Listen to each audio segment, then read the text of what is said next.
సమీరకు cancer లేదని నిరూపించడానికి Saranya reports చూపించమని అడుగుతూ ఉంటుంది. ఇక అంతకుముందే ఆ క్యాన్సర్కి సంబంధించిన రిపోర్ట్స్ని సమీర, ప్రకాష్ ఇద్దరూ కూడా చించేయడంతో ఇద్దరు టెన్షన్ పడిపోతూ ఉంటారు. అప్పుడు సమీర దర్శన్ శరణ్యకు నా మీద అంత నమ్మకం లేనప్పుడు నువ్వు నా మెడలో తాళి కట్టాల్సిన అవసరం లేదులే. శరణ్య పైకి పెళ్లికి ఒప్పుకున్నట్టుగా నటిస్తూ లోపల మాత్రం సెల్ఫిష్గా ఆలోచిస్తుంది.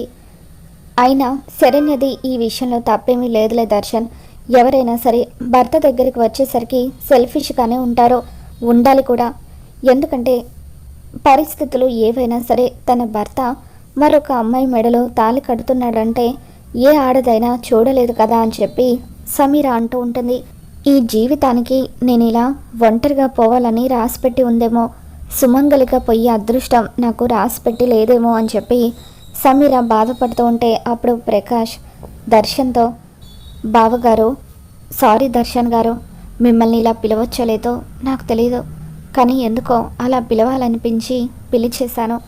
అంతలా మీకు హాస్పిటల్ రిపోర్ట్స్ కావాలంటే రేపు ఉదయాన్నే నేను రిపోర్ట్స్ తీసుకొచ్చి చూపిస్తాను. ఆ రిపోర్ట్స్ని నేను మెడికల్ షాప్ దగ్గర మర్చిపోయాను అని చెప్పి ప్రకాష్ కవర్ చేస్తూ ఉంటాడు.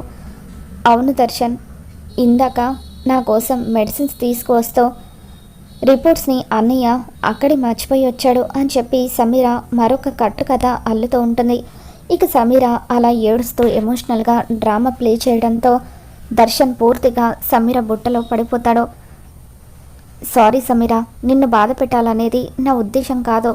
అయినా రిపోర్ట్స్ విషయంలో కూడా నాకు నీ మీద ఎటువంటి అనుమానము లేదు. నువ్వు ఏం కంగారు పడద్దు. ఎవరు ఒప్పుకున్నా ఒప్పుకోకపోయినా రేపే గుడిలో నేను నీ మెడలో తాళి కడతాను అని చెప్పి దర్శన్ సమీరకి మాట ఇవ్వడంతో సమీర ఆనందపడిపోతూ ఉంటుంది. మరోపక్క శరణ్య ఎంతగానో కంగారు పడుతూ దర్శన్ గారి మంచితనాన్ని అడ్డు పెట్టుకొని ఈ సమీర తన మాయ మాటలతో ఇంకా ఆయన్ని మోసం చేస్తూనే ఉంది. ఎట్టి పరిస్థితుల్లోనూ ఈ పెళ్లి జరగకూడదు. దర్శన్ గారు నాకు దూరం అయ్యే పరిస్థితి నేను తీసుకురాను అని చెప్పి శరణ్య అనుకుంటుంది. తర్వాత దర్శన్ శరణ్య ఇద్దరు ఇంటికి తిరిగి వస్తారు. ఇక గదిలో వాళ్ళిద్దరూ మాట్లాడుకుంటూ ఉంటారు. శరణ్య, నువ్వు వెంటనే సమీర మెడలో నేను తాళి కట్టడానికి ఒప్పుకోవడంతో నువ్వు ఎంతో మంచిదానివని, చాలా పెద్ద మనసుతో ఆలోచిస్తున్నావని నీ గురించి ఏదేదో అనుకున్నాను. కానీ అదంతా అబద్ధమని కాసేపట్లో నీ నిజ స్వరూపాన్ని బయట పెట్టేశావు. చావు బతుకుల మధ్య ఉన్న సమీర గురించి అలా మాట్లాడడానికి నీకు మనసులా వచ్చింది. నీలో కొంచెం కూడా మానవత్వం అనేదే లేదా అని చెప్పి దర్శన్ అంటూ ఉంటాడు. అయ్యో దయచేసి అలా మాట్లాడకండి. మానవత్వం ఉన్నదాన్ని కాబట్టే తనకి ఎప్పుడైతే క్యాన్సర్ అని తెలిసిందో అప్పుడే తన మెడలో మీరు తాళి కట్టడానికి ఒప్పుకున్నాను.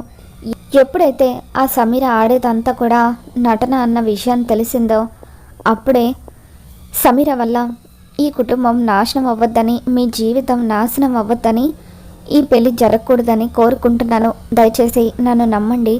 నిజంగానే ఆ సమీరకు క్యాన్సర్ లేదు అని చెప్పి శరణ్య అంటూ ఉంటే, ఇక చాలు ఆపుతావా శరణ్య, ఇంతటితో ఈ విషయాన్ని ఆపేసి పదే పదే నాకు కోపం తెప్పించొద్దు అని చెప్పి దర్శన్ అక్కడి నుండి వెళ్ళిపోతూ ఉంటాడు.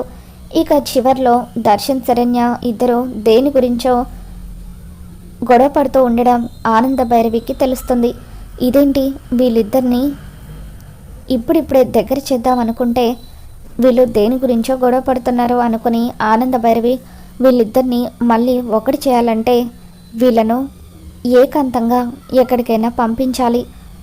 ఇద్దరిని లహరి పెళ్ళికి షాపింగ్ చేసే వంకతో బయటకు పంపిస్తే అప్పుడు మళ్ళీ వాళ్ళిద్దరూ మనసు విప్పి మాట్లాడుకొని దగ్గర అవుతారేమో అనుకొని ఆనంద దర్శన్ని శరణ్యను పిలుస్తుంది. ఏంటి అత్తయ్య గారు అని చెప్పి శరణ్య అక్కడికి వచ్చిన తర్వాత, అమ్మ శరణ్య, లహరి పెళ్ళి దగ్గర పడింది కదా, దర్శన్ నువ్వు ఇద్దరు షాపింగ్కి వెళ్ళాలి, ఇంట్లోకి కావాల్సిన వస్తువులు కొన్ని తీసుకురావాలని చెప్పి ఆనంద అంటూ ఉంటే అప్పుడు శరణ్య అలాగే అత్తయ్య గారు అని చెప్పి అంటూ ఉంటుంది. పద శరణ్య వెళ్దాం అని చెప్పి దర్శన్ అంటూ ఉంటాడు. అప్పుడు అనన్య కావాలని ఈ ఆనంద మామూలుది కాదు, కొడుకుని కోడల్ని జాలీగా బయటకు పంపిస్తుంది. నీ ప్లాన్ని నేను చెడగొడతాను కదా అనుకొని నేను కూడా మీతో పాటు షాపింగ్కి వస్తాను, నాకు షాపింగ్ అంటే ఇష్టం అని చెప్పి అంటూ ఉంటుంది. నువ్వెందుకు వదినా మాతో నిన్ను కనుక మేము షాపింగ్కి తీసుకువెళ్తే నీతో పాటు మాకు కూడా పిచ్చెక్కుతుంది అని చెప్పి దర్శన్ అంటూ ఉంటాడు. ప్లీజ్ ప్లీజ్ నేను కూడా మీతో పాటు వస్తాను, నేను కూడా బోలెడంత షాపింగ్ చేయాలి అని అనన్య అంటూ ఉంటుంది. ఇక దాంతో శరణ్య పోనీలేండి అంతలా అడుగుతుంది కదా, అక్కను అలా కాసేపు బయటకు తీసుకువెళ్తే అయినా మామూలు మనిషి అవుతుందేమో అని చెప్పి అంటూ ఉంటుంది. ఇక దాంతో ఆనంద అది కాదమ్మా శరణ్య, మీరేదో సరదాగా వెళ్తూ ఉంటే తనని వెంట పెట్టుకుని వెళ్ళడం ఎందుకు, తన వల్ల మీకు ఏదైనా ఇబ్బంది కలుగుతుంది, వద్దులే అని చెప్పి అంటూ ఉంటే అప్పుడు శరణ్య పర్వాలేదు అత్తయ్య గారు, అక్క వల్ల ఎవరికి ఏ ఇబ్బంది కలగకుండా నేను చూసుకుంటాను అని చెప్పి అంటూ ఉంటే ఇక ఎవరు కూడా అడ్డు చెప్పలేకపోతారు. తర్వాత దర్శన్ శరణ్య ఇద్దరు కూడా కార్ దగ్గరికి వస్తారు. దర్శన్ డ్రైవింగ్ సీట్లో కూర్చున్న తర్వాత నేను ముందు కూర్చుంటాను అని చెప్పి అనన్య గొడవ చేస్తూ ఉంటే సరే అక్క కూర్చో అని చెప్పి శరణ్య అనన్యను దర్శన్ పక్కన కూర్చోబెట్టి తను వెనక సీట్లో కూర్చుంటుంది. ఇక అలా దర్శన్ డ్రైవ్ చేస్తూ తీసుకుని వెళ్తూ ఉంటే అప్పుడు అనన్య మనసులో ఎలాగైనా సరే ఈ దర్శన్ గాడిని ఈరోజు ఇరికించాలి, ఏం చేయాలి, వీళ్ళిద్దరూ ఇలా సంతోషంగా ఉండడం నాకు నచ్చడం లేదు అని చెప్పి కావాలని దర్శన్ డ్రైవ్ చేస్తూ ఉండగా స్టీరింగ్ని చేత్తో పట్టుకొని పక్కకు తిప్పేస్తుంది. దాంతో దర్శన్ పక్కనొస్తున్న కార్ని తప్పించబోయి కార్ని చెట్టుకు గుద్దేస్తాడు. దాంతో ముగ్గురికి కూడా యాక్సిడెంట్ అవుతుంది. అందరికీ గాయాలు అవ్వడంతో ఇక శరణ్య వెనక సీట్లో ఉండడంతో తనకి చిన్న చిన్న గాయాలు అవుతాయి. దర్శన్ తలకు బలమైన గాయం అయ్యి రక్తం కారుతూ ఉంటుంది. ఇక స్పృహలో లేకపోవడంతో దర్శన్ని చూసి శరణ్య ఎంతగానో బాధపడుతూ ఇవ్వండి ఒక్కసారి కళ్ళు తెరవండి అని చెప్పి దర్శన్ని పిలుస్తూ ఉంటుంది. ఇక అటువైపుగా వస్తున్న వాళ్ళను హెల్ప్ అడిగి దర్శన్ని హాస్పిటల్కి తీసుకుని వెళ్తూ ఉంటుంది. మరోపక్క అనన్య కూడా చిన్న చిన్న గాయాలు అవుతాయి. ఇక తను శరణ్యతో పాటే హాస్పిటల్కి వెళ్తూ యాక్సిడెంట్ ఇంకా పెద్దగా అయ్యి ఈ దర్శన్ గడు పోతే బాగుండేది అని చెప్పి అనుకుంటూ ఉంటుంది. ఇక ఇంతలో సడన్గా అనన్యకు విపరీతమైన కడుపు నొప్పి మొదలవుతుంది. అమ్మో కడుపు నొప్పి అని చెప్పి అనన్య అంటూ ఉంటే శరణ్య దర్శన్కి ట్రీట్మెంట్ చేయిస్తూ అనన్యని కూడా మరొక డాక్టర్ దగ్గరికి తీసుకొని వెళ్తుంది. డాక్టర్ గారు మా అక్కకు సడన్గా కడుపు నొప్పి అని చెప్తుంది, ఇందాకే మా కారు యాక్సిడెంట్ అయింది, కాస్త ఏం జరిగిందో చూడండి అని చెప్పి అంటూ ఉంటే అప్పుడు లేడీ డాక్టర్ అనన్యని చెక్ చేసిన తర్వాత కడుపు నొప్పి ఎప్పటి నుండి వస్తుంది అని చెప్పి అంటూ ఉంటే ఇందాక యాక్సిడెంట్ అయిన దగ్గర నుండి డాక్టర్ అని చెప్పి శరణ్య అంటుంది. అనన్యని చెక్ చేసిన తర్వాత స్కాన్ చేయాలి, స్కాన్ చేస్తే కానీ ఏం జరిగిందో చెప్పలేము అని అంటూ ఉంటారు. శరణ్య కార్కి యాక్సిడెంట్ అయిందన్న విషయం ఆనంద వాళ్ళకి ఫోన్ చేసి చెప్పడంతో ఆనంద వాళ్ళు అందరూ కూడా హాస్పిటల్కి వస్తారు. ఇక వాళ్ళు అక్కడికి వచ్చిన తర్వాత ఆనంద అమ్మ శరణ్య దర్శన్కి ఎలా ఉందమ్మా అని అడుగుతూ ఉంటే ఆయనకు తలకు దెబ్బ తగిలింది అత్తయ్య గారు అని చెప్పి శరణ్య అంటూ ఉంటుంది. దర్శన్ డ్రైవింగ్ చేసేటప్పుడు చాలా కేర్ఫుల్గా ఉంటాడు, మరి ఇలా ఎలా జరిగింది అని చెప్పి ఆనంద అడుగుతూ ఉంటుంది. అనన్య చేసిన పని గురించి శరణ్య అందరికీ చెప్పడంతో ఆనంద అనన్య వైపు కోపంగా చూస్తూ ఉంటుంది. పాపం అక్కకు కూడా దెబ్బలు తగిలాయి, ఇందాక నుండి కడుపు నొప్పి అంటుంది. డాక్టర్ చెక్ చేసి స్కాన్ చేశారు, కాసేపట్లో రిపోర్ట్ వస్తుంది అని చెప్పి శరణ్య అంటూ ఉంటుంది. అమ్మ అనన్య ఇప్పుడు ఎలా ఉందమ్మా, కడుపు నొప్పి తగ్గిందా అని లీలావతి అడుగుతూ ఉంటుంది. అత్తయ్య గారు నాకు బాగా కడుపులో నొప్పి వస్తుంది, ఇంకా తగ్గలేదు అని చెప్పి అంటూ ఉంటే అప్పుడు ఆనంద శరణ్యతో అమ్మ శరణ్య నేను చెప్పినప్పుడే నా మాట వినుండి ఈ అనన్యను మీతో పాటు తీసుకువెళ్లకుండా ఉంటుంటే ఇంత పెద్ద ప్రమాదం జరిగేదే కాదు కదా అని చెప్పి అంటూ ఉంటే నన్ను క్షమించండి అత్తయ్య గారు, ఇలా జరుగుతుందని నేను కూడా అనుకోలేదు అని చెప్పి శరణ్య అంటూ ఉంటుంది. ఇంతలో లేడీ డాక్టర్ అనన్యకు ఎమర్జెన్సీగా ఆపరేషన్ చేయాలని అంటూ ఉంటారు. దాంతో ఏం జరిగింది డాక్టర్, కోడలు బాగానే ఉంది కదా, తనకు ఏ ఆపరేషన్ చేస్తారు అని చెప్పి లీలావతి అంటూ ఉంటుంది.